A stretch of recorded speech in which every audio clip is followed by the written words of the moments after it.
ত্রুটিমুক্ত চূড়ান্ত ভোটার তালিকা চায় বিজেপি, না হলে ভোটই হবে না, রাষ্ট্রপতির শাসন হবে। একজনও ভুয়ো ভোটার কিংবা বাংলাদেশের রোহিঙ্গার নাম থাকলে ফের কমিশনে আবেদন, কাজ না হলে হাইকোর্টে যাওয়ার হুঁশিয়ারি দিচ্ছেন বিরোধী দলনেতা। একই সঙ্গে ফের তার মুখে, শুভেন্দু অধিকারীর মুখে রাষ্ট্রপতি শাসনের কথা। তিনি বলছেন ত্রুটিমুক্ত ভোটার তালিকা না হলে ভোট হবে না, আর ভোট না হলে রাষ্ট্রপতি শাসন হবেই। ত্রুটিমুক্ত ভোটার তালিকা বের করানোর দায়িত্ব নির্বাচন কমিশনের, তাকে সহযোগিতার দায়িত্ব রাজ্য সরকার। আর 5ই মের মধ্যে সরকার না হলে রাষ্ট্রপতি শাসন হবে, তার দায়ভার রাজ্য সরকারকে নিতে হবে, ইলেকশন কমিশনকে নিতে হবে। বিজেপির কোনো দায়ভার। বিজেপি এই ডেট নিয়ে, আমরা চাই মৃত ভুয়া একাধিক জায়গায় নাম আছে, ডবল ট্রিপল এন্ট্রি, এবং বাংলাদেশি অবৈধ অনুপ্রবেশকারী অর্থাৎ বাংলাদেশি মুসলমান আর রোহিঙ্গা, এদের একজনেরও যেন নাম না থাকে। যদি চূড়ান্ত তালিকায় কারো নাম থাকে, আমরা আপিলে যাব ডিইওর কাছে। ডিইও যদি আপিল রিজেক্ট করে, আমরা সিওর কাছে যাব। সিও যদি আপিল রিজেক্ট করে, আমরা হাইকোর্টে যাব। দেখুন, শুভেন্দু অধিকারী মায়ানমারে একটা ট্যুর করতে পারেন। ওখানে কিছু ওখান থেকে রোহিঙ্গা কেমন দেখতে হয়, রোহিঙ্গারা কি করে। আমি আবার বলছি, বিজেপিতে রোহিঙ্গা বলতে যে রহস্যজনক বিষয়, আমি একজনের মধ্যেই লক্ষণ পাই, যিনি অত্যন্ত গরমকালে গরম টুপি, গরম সোয়েটার, কালো চশমা পরে ঘুচের পরে অনেকে আমায় বললেন ওর নাম মিঠুন।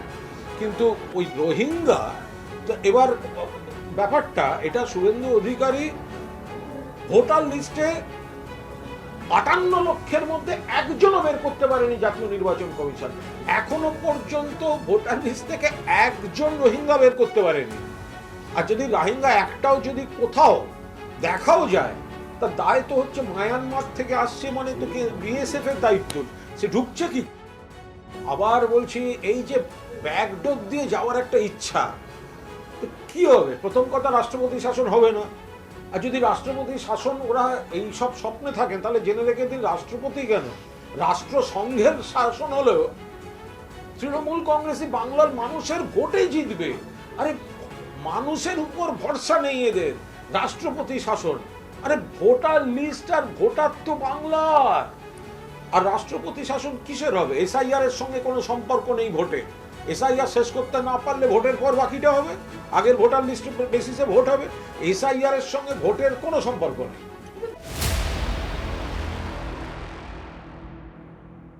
খসড়া ভোটার লিস্ট, সেখানেই বাংলাদেশি, আর এটা ধরলো কে না কমিশন। বিস্তারিতভাবে জানাচ্ছেন আমাদের প্রতিনিধি শ্রাবন্তী, আমাদের সঙ্গে রয়েছে। শ্রাবন্তী, কমিশনই তো ধরতে পারলো যে বাংলাদেশি এই ভোটার তালিকায় ঢুকে আছে, খসড়া ভোটার তালিকায়। কিভাবে এই যাচাই প্রক্রিয়া চললো যে নজরে এলো এই বিষয়টি?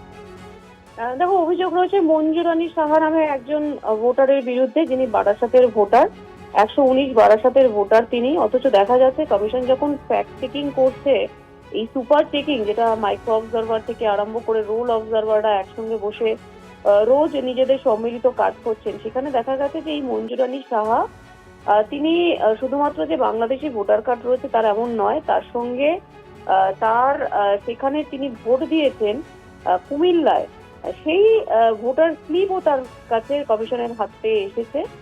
সেক্ষেত্রে এরকম কতজন রয়েছেন সেটাই খুঁজে বার করার চেষ্টা করা হচ্ছে। একই সঙ্গে এই মঞ্জু রানী সাহা, তার নাম ইতিমধ্যেই যে ভোটার লিস্ট ছিল সেখান থেকে বাদ দিয়েছে কমিশন।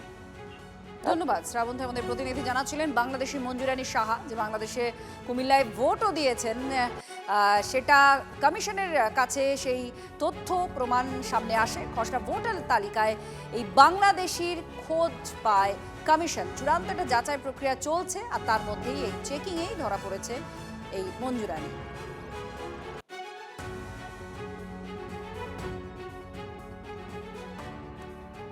আইএসএফ এর একজন না যেন টাকা পায়, তার ব্যবস্থা আমাদের তৃণমূল কংগ্রেসকে করতে হবে। কৃষক বন্ধু, লক্ষ্মীর ভান্ডার টাকা পাচ্ছেন, দেখা যাবে সেটা। আপনি দেখেছেন বাজারে বলে দেওয়া হয়েছে, তো যারা 1000 পেত 1500 পাবে, আর যারা 1200 পেত তারা 1700 পাবে। এটা কি কম হলো? এপ্রিলের মধ্যে যদি বিজেপির সরকার হয়, 1 মে 3000 টাকা ঢুকবে মহিলাদের অ্যাকাউন্টে। এই টাকা নওশাদ আব্বাসের মতো দালালরা দেয় না, এই টাকা মমতা বন্দ্যোপাধ্যায় তার রাজস্ব কোটা থেকে বাংলার গরিব মানুষের হাতে পৌঁছে দিচ্ছে, বাংলার মানুষের মুখে হাসি ফোটাচ্ছে। শুনলেন আর কি, গ্রামে গ্রামে সেই বার্তায় রটে গেল ক্রমে, অথচ বার্তাটা তো কবেই রটে গেছে। রোজ রোজ সুর সপ্তমে শওকত মোল্লার, নিশানায়কে অবশ্যই নওশাদ সিদ্দিকী, ভাঙড়ের আইএসএফ বিধায়ক। ঠিক সেখানেই 26-এর ভোটে খেলা ঘোরাতে গরমা গরম নিদান শওকত মোল্লার। আইএসএফ এর একজনও যেন টাকা না পায়। শওকত বলছেন সেই ব্যবস্থা আমাদের তৃণমূল কংগ্রেসকে করতে হবে। এ কথা শওকত মোল্লা বলছেন এবং পরবর্তীকালে লক্ষ্মীর ভান্ডার পাচ্ছে সেটা দেখা যাবে। শওকত মোল্লা হুঁশিয়ারি দিচ্ছেন যে ভোট নয়, লক্ষ্মীর ভান্ডারও নয়। এই অঞ্চলে সিএমআরতে যে নাম এসছে, আমি প্রত্যেকটা নেতার কাছে অনুরোধ করব, আইএসএফ এর একজন না যেন টাকা পায় তার ব্যবস্থা আমাদের তৃণমূল কংগ্রেসকে করতে হবে। পরবর্তীকালে কৃষক বন্ধু লক্ষ্মীর ভান্ডার টাকা পাচ্ছেন, দেখা যাবে সেটা। কারণ এই টাকা কেন্দ্রের বিজেপি সরকার দিচ্ছে না, এই টাকা নওশাদ আব্বাসের মতো দালালরা দেয় না, এই টাকা মমতা বন্দ্যোপাধ্যায় তার রাজস্ব কোটা থেকে বাংলার গরিব মানুষের হাতে পৌঁছে দিচ্ছে, বাংলার মানুষের মুখে হাসি ফোটাচ্ছে। ভাঙড়ের প্রাণগঞ্জে প্রস্তুতি সভা, সেখানে শওকত মোল্লা সুরটা বেঁধে দিলেন। ভাবটা এমন যেন যার নুন খাও তার গুণ গাও। ভাঙড়ে ভোটের খেলা ঘোরাতেই নিদান দিচ্ছেন শওকত। বলে দিলেন বেছে বেছে সরকারি সুযোগ আর সুবিধা বন্ধ করে দিতে হবে আইএসএফ কর্মী সমর্থকদের। রাজনৈতিকভাবে যে দেউলিয়া হয়ে গিয়েছে শওকত মোল্লা সাহেব তথা তৃণমূল কংগ্রেস ভাঙড়ে, এটা তার বক্তব্য থেকে পরিস্ফুটিত হচ্ছে। আমাদের এই ভাঙড় থেকে 3টে অঞ্চল আমরা হেরে গিয়েছিলাম। আমাদের সরকার সেই 3টে অঞ্চলের ঘরটাকে পুরোপুরি বন্ধ করে দিয়েছে। দাদার খাবে আর মামার গাইবে, বলবে ওটা মমতা বন্দ্যোপাধ্যায়ের বাবার টাকা। মোল্লা যেটা বলছেন সেটা দলের স্ট্যান্ড নয়, উনি ব্যক্তিগত স্তরে বলছেন। আলিপুরদুয়ার জুড়ে দেখুন, আমরা তো একটাও জিতি, তা সত্ত্বেও তো সেখানে লক্ষ্মীর ভান্ডার বন্ধ হয়নি। মমতা বন্দ্যোপাধ্যায় সরকার টাকা দেবে আর তার মা মাসি নিয়ে এই চালতাবেড়িয়া শানপুকুরের কিছু সমাজ বিরোধী তারা টানাটানি করবে। আমরা বলছি টাকা আমরা বন্ধ করে দিয়েছি, যদি হিম্মত থাকে বাপের বেটা হও, সেই টাকা নিয়ে নাও। এটা এস্টাবলিশ করেছে যে তারা আতঙ্কে আছে। আমরা আগামী দিন শুধু ভাঙড় নয়, সারা রাজ্যই এইরকম ভাবে তৃণমূল কংগ্রেস আর শওকত মোল্লাদের মতো নর্থ ক্রিমিনালদেরকে আমরা রাজনৈতিক দেউলিয়া ঘোষণা আমরাই করিয়ে দেবো। আগামী দিনেও আমি পরিষ্কার বলি,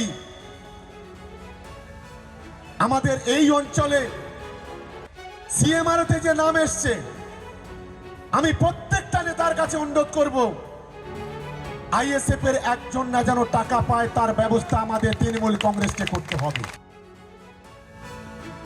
বিজেপি থেকে তৃণমূলে যোগ দিয়েও রাজ্যের শাসক দলের বিক্ষোভের মুখে পড়তে হচ্ছে তাপসী মণ্ডলকে। হলদিয়ার বিধায়ক তাপসী মণ্ডলের বাড়ি ঘিরে বিক্ষোভ তৃণমূল নেতা কর্মীদের। টাকার বিনিময়ে শিল্প তালুকে নিয়োগ করছেন বিধায়ক, এই অভিযোগ তৃণমূল কংগ্রেসের বিক্ষোভকারীদের। দলীয় কর্মীদের বঞ্চিত করার অভিযোগ রয়েছে তাপসীর বিরুদ্ধে। তৃণমূলের দলবদলকারী নাকি বিধায়ক কারখানায় লোক ঢোকাতে গিয়ে কাটমানি খেয়েছেন, তার বিরুদ্ধে তৃণমূল কর্মীদেরই বিক্ষোভ, আর তারপরে তৃণমূলের নেতা গ্রেপ্তার হয়ে যাচ্ছে। আসলে হলদিয়াতে কারখানাতে লোক ঢোকানো আর তৃণমূলের এই কাটমানি আর ভাগাভাগির লড়াই চলছে। গোটা হলদিয়াটাতে তৃণমূলের এই যে লুট তোলাবাজির ফলে গোটা হলদিয়াটা ধ্বংসস্তূপে পরিণত হয়েছে। যেহেতু এসপি ঘোষণা করেছেন যে যারা কাটমানি খাবে তাদেরকে গ্রেপ্তার হবে, তাই কর্মীদের বিক্ষোভ। আমাদের পরিষ্কার কথা, যারা কাটমানি খেয়ে হলদিয়াতে লোক ঢোকাচ্ছে তাদের বিরুদ্ধে ব্যবস্থা গ্রহণ করুক প্রশাসন, আর তা যদি না হয় হলদিয়ার মানুষ সব দেখছেন, হলদিয়ার উদ্বাস্তু ক্ষতিগ্রস্ত পরিবারের মানুষ, হলদিয়ার মানুষজন যোগ্য সময়ে যোগ্য জবাব দিয়ে। আমাদের নজরে এসছে, কমপ্লেন হয়েছে, কেস হয়েছে, প্রত্যেককে সিসিটিভি দেখে দেখে যারা ইনভলভ আছে তাদেরকে, যারাই those who have exceeded their brief, সবাইকে অ্যারেস্ট করা হবে। অলরেডি আমরা কিছু লোককে অ্যারেস্ট এবং আটক করেছি, আগেও এটা চলবে।